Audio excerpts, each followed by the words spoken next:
Suite de ce cours sur les lentilles minces convergentes avec l'obtention d'une image à partir d'un objet. On reconnaissait le symbole de la lentille, son centre optique, le foyer objet, le foyer image. Du côté objet, j'ai mon objet lumineux. Voilà, c'est un arbre.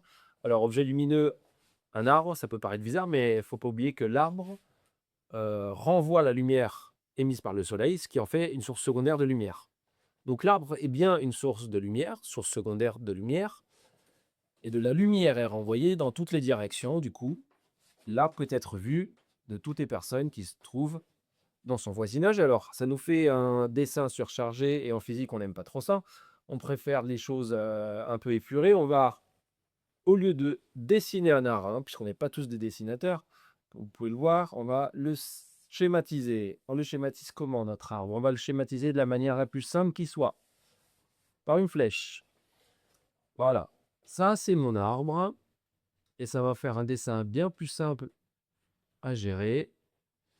Un arbre qui pousse donc vers le haut, flèche vers le haut, que je positionne en A pour ses racines et en B pour sa cime. Alors sa cime renvoie toujours une multitude, une infinité, devrais-je dire, de rayons lumineux. Et parmi cette infinité de rayons lumineux, seuls 3 sont faciles à tracer. Souvenez-vous, la vidéo précédente, le rayon lumineux qui passe par haut n'est pas dévié. Alors on le fait.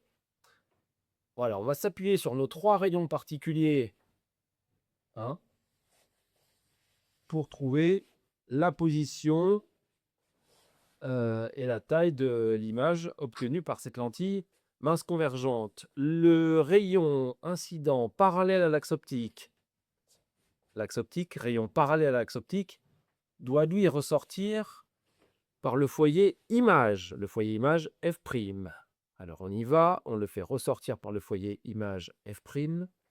J'en profite pour vous dire que si vous allez faire des exercices avec votre professeur, utilisez un critérium. Les critériums ont la mine fine, ils vont vous faire des dessins propres.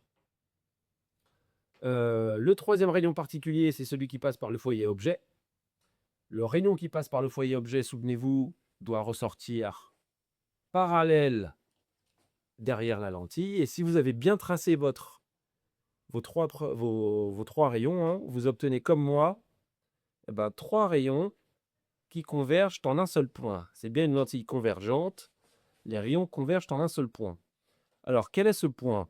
Ce point, on va lui donner un nom tout de suite. C'est un point image puisqu'il se situe du côté des images. Il aura un prime.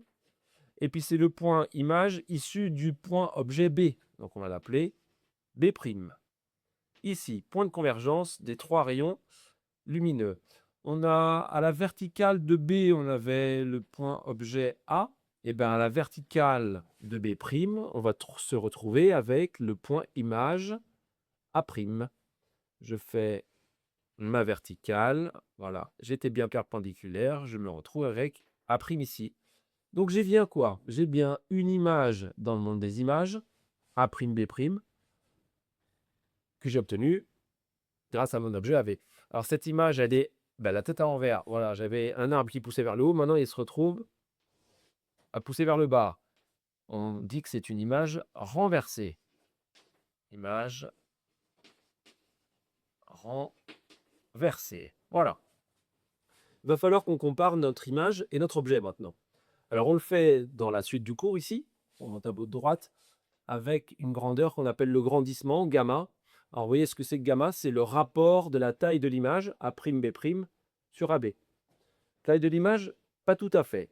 Parce que si je mesure A', B', simplement comme on a l'habitude de le faire, je me retrouverai avec un grandissement qui serait positif, hein. Les tailles sont toujours des grandeurs positives. Alors que là, je rajoute ça, je rajoute un trait au-dessus de la taille de l'image, ça veut dire faites attention, il faut lui attribuer le bon signe. Je m'explique. A', B', A', B' pointe vers le bas. Regardons cette rosace des signes. Tout ce qui pointe vers le bas doit être affecté d'un signe moins. Donc ici, je mesure avec ma règle et je trouve 10 cm. Allez, je vais faire l'exemple ici. A', B', 10 cm. 10 fois 10 moins 2. Mais comme j'ai la barre au-dessus, hein, on est obligé d'en tenir compte, et que ça pointe vers le bas, je vais mettre moins 10 cm. Divisé par AB. Alors AB, lui, il pointe vers le haut. Tout ce qui pointe vers le haut, vous voyez, c'est compté positivement. Alors ça pointe vers le haut, ça fait 20 centimètres. 20 centimètres et ça pointe vers le haut, je peux mettre un plus. Alors moins 10, 10 moins 2 divisé par 20 fois 10 moins 2, les puissances de 10 se simplifient. C'est moins 10 divisé par moins 20, ça dit fait moins 0,50. Bon, qu'est-ce qu'on tire de ce grandissement? Hein, quels enseignements on tire de cette valeur? Premier enseignement, le signe moins qui reste pour gamma nous fait dire que l'image est renversée. À chaque fois que vous avez un gamma qui est négatif, l'image est renversée, c'est bien le cas. C'est bien le cas. Deuxième enseignement, on prend la valeur absolue de gamma. Alors la valeur absolue, c'est en fait la valeur positive, hein. Valeur absolue de gamma, et on la compare à 1. Alors ici, la valeur absolue de gamma, ça sera 0,50, plus petit que 1. L'image est plus petite que l'objet. Ça se voit, image plus petite que l'objet. Bon, on a presque fini. Il nous reste une deuxième formule. Vous voyez, j'ai pas fini ma formule du grandissement, j'ai laissé un égal. Alors, je vais vous la donner tout de suite. Vous allez reconnaître la très belle configuration papillon de Thalès que vous avez vu en troisième l'année dernière. Hein, on se souvient de ces cours de maths. Voilà, je les dessine en jaune là, mes deux triangles de Thalès. Alors, j'ai A'B' divisé par AB. Ça va être, dans ce triangle, l'équivalent de OA', qui pointe vers la droite, donc sera compté positivement, divisé par OA, qui pointe vers la gauche négativement. Il y en a encore un positif, un autre négatif. Voilà pour ma deuxième formule du grandissement que j'utiliserai à Rifos Professeur dans des exercices très certainement. À tout de suite pour le point numéro 3. Un cas particulier, c'est celui de la loupe. Hein, on va expliquer comment fonctionne une loupe, puisque c'est une lentille mince convergente qui nous sert de loupe. À tout de suite.